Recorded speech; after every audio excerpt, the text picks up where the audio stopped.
Hey guys, welcome to Danny and Kazi. Today we're exploring Nagoya. Now, a lot of people probably don't know too much about Nagoya, and to be fair, it's not one of the places I actually thought I would visit, but here we are in this video that I took about 2 summers ago. So what we're seeing right here is this was a small festival, and you know what, it actually had a lot of interesting food, a lot of different stuff like chocolate bananas and caramelized plums and apples, and then this wee guy here that just wanted to be my buddy, adorable, and now he's YouTube famous, so congratulations little guy whose name I actually don't know. So the festival, now a whole lot didn't really happen. It was probably one of the more quieter festivals I've actually seen in Japan. Like, it was just a lot of stalls unless something was happening later that night, which is probably more likely. Now, what you can see is some paper attached to trees. I was asking my friend about that, and a few people just put these up. It was their wishes, a few messages, and things like that. So I thought that was really nice. It was really sweet to see.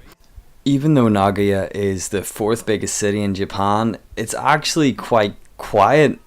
I spent probably a full day there, and I actually did travel into the city, and you know what, it was a lot quieter compared to the likes of Tokyo, Osaka and Kyoto. Maybe I just avoided a lot of the crowds or got lucky that day, or maybe they all just learned that I was actually visiting their city and a lot of the people left just to avoid me. I don't know, but it was just very quiet. It was a nice change of pace. For me personally, Nagoya is a great place to stop along the way if you're traveling Japan. If you're wanting to go to Japan for 2, 3, maybe 4 weeks, then Nagoya might not be the place for that, unless there's some hidden gems that I haven't discovered. Now, I was only there for a day. I just passed through to visit my friend and then went back to Tokyo. And you know what? That was enough for me personally. Now, don't get me wrong, I did enjoy what I seen. I had a good time there, and I took many pictures and many videos. It was pleasant, but it mightn't be the place you want to center your entire holiday around. It's one of those ones where it kind of complements the rest of your holiday. It's just a nice stopping point. That's what I believe Nagoya is, but who knows? There could be other people who have had completely different experiences there. However, another way to look at it, since Nagoya is about an hour away from Osaka and Kyoto by bullet train, it could be a great place to spend some time and travel to a few of the surrounding cities, because the bullet train does actually run through there and it is accessible to get to other parts of Japan.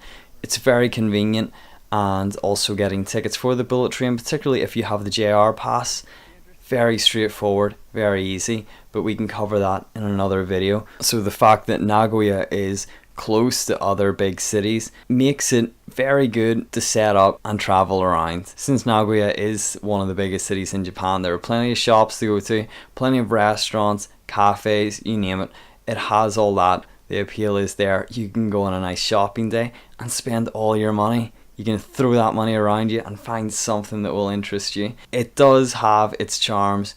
It is a lovely city. It's very clean. The people are so nice as well. Like I said, only spent a day there, but I had some very pleasant interactions with people at the festival, and that's what really makes a holiday experience. It's the people.